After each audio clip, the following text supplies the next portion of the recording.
Welcome back to setting up your P6 for the first ride. Now today we're going to set up the suspension settings. Now we have Kip here who weighs around 150 pounds and we're going to dial in the suspension one step at a time to get the suspension perfectly matched to his body weight and riding style. Let's go into it. So the first thing we're going to do to set up this wheel is to set the preload for his weight.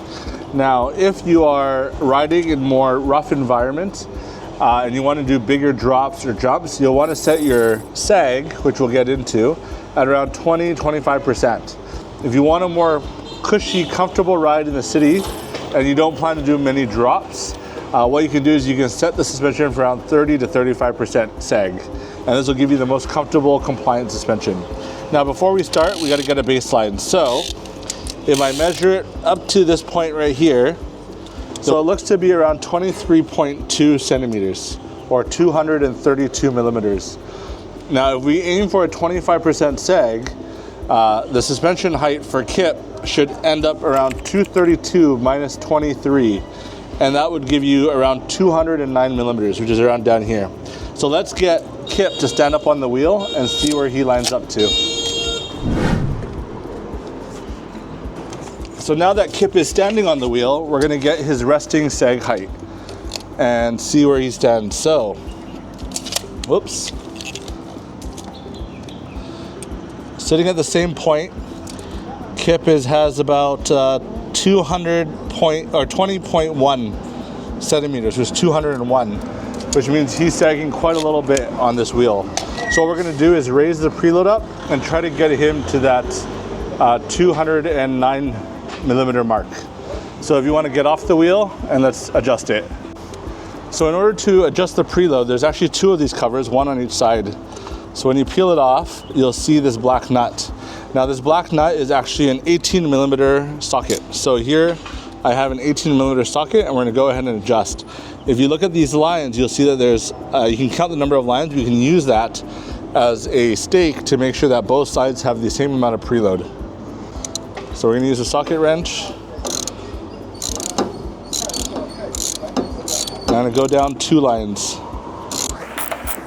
Okay, that's 2 lines on this side. And we're going to flip the wheel around and do 2 lines on the other side.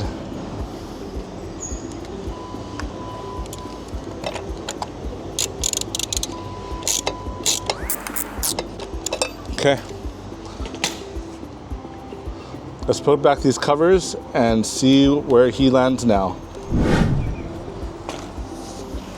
So now that he's back on the wheel after adjusting the preload, let's see what the difference ends up being. So with 2 lines, we are now at 204.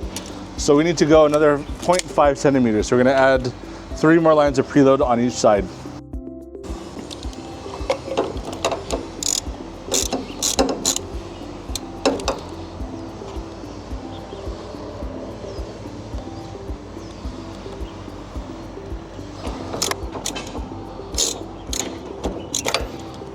Okay, now let's go and see how it feels.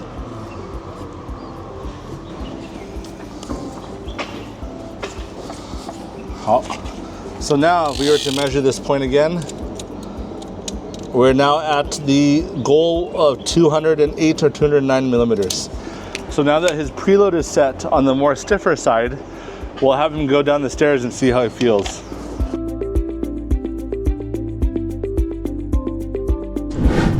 So a while ago, Kip just went down the stairs a couple times and the suspension sag was almost perfect. Now the next thing we want to check is the rebound. So he had provided some feedback saying that the rebound was a little bit high, which gave him the feeling that the suspension was going to kick him off the wheel. Now in order to adjust that, we're going to open up the cover again and we're going to check back here. So if you look into here, you'll see hard and slow, and as well as R for rebound. And on this side, you'll see the blue nut and you'll see the C for compression. So here what we're going to do is we're going to adjust the rebound first to make sure that he doesn't feel like he's getting kicked off the wheel. So with this, you can use your thumb to turn it. It has clicks. There you go. And we're going to get Kip to give it a try again.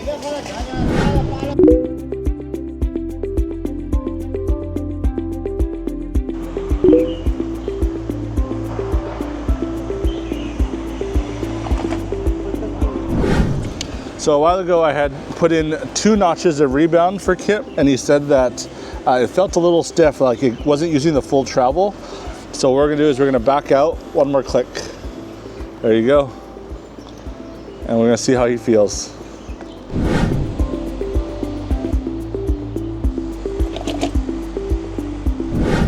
So Kip has said that the wheel is now comfortable and is not popping him off the wheel.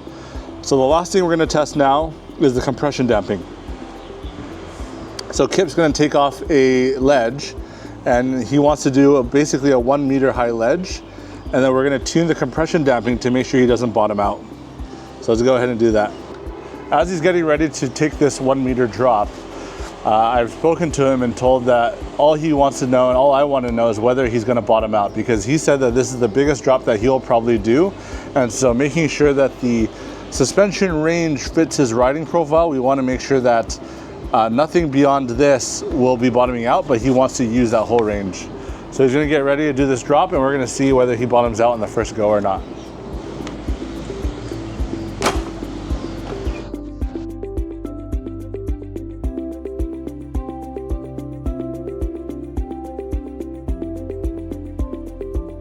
So Kip just went down that slope a couple times. He is bottoming out. So what we're gonna do is raise up this lift handle, open up this, oops, wrong side. We're gonna open up the other side, which has the compression knob, and we're gonna add some compression damping. Okay, so here we have the blue side, which is the compression knob. And so what we're gonna do is we're gonna add a couple clicks. 1, 2, 3, 4. Okay. Now, once that we've added these clicks, we're gonna go ahead and do it again and see how he feels.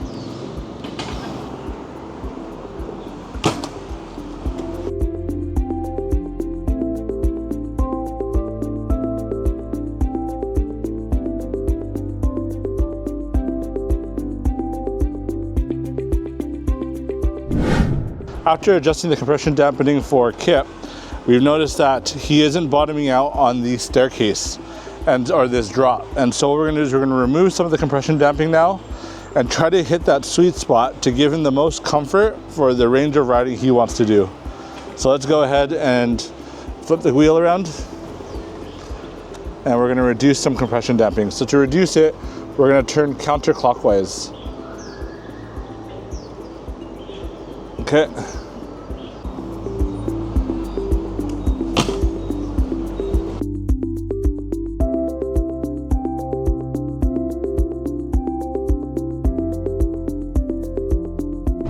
Now for that last run, Kip was able to maximize just shy of bottoming out, which means it is the perfect amount of compression dampening for himself. But the last step now is a step that only the P6 has, which is adjusting the high speed compression damping. Because one of the downsides of using a lot of compression damping is that the suspension will start to feel stiff over slightly rough terrain, like speed bumps or potholes in the road. So let's go and add some high-speed compression damping and see how he feels. So now that we've adjusted the preload, rebound damping, compression damping, the next step is to get your compliance back. So with too much compression damping, the ride can become very rough. And so today what we've done is we've come here to this speed bump to see how the compliance is over small bumps in order to tailor the ride suspension characters directly for Kip's weight and size and riding type. So let's go ahead and get into do some test runs to see how the suspension runs on the speed bump.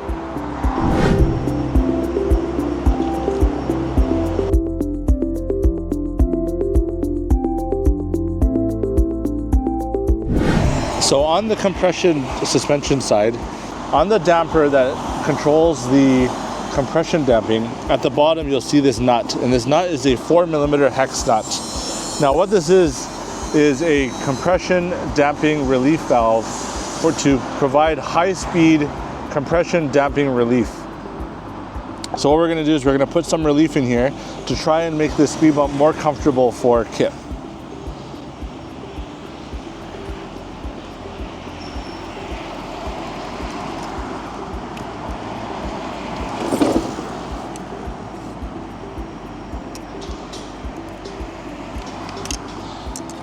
Okay, just a couple turns, we're gonna give it a try.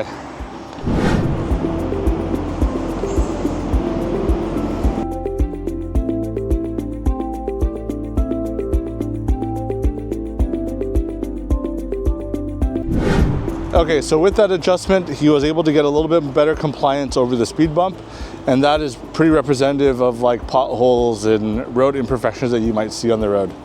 So with that, now Kip can go and ride his normal route. He can go take the stairs, he can take jumps without having to worry about bottoming out. So that is, guys, is how you adjust the suspension on the P6. I'll see you guys next time.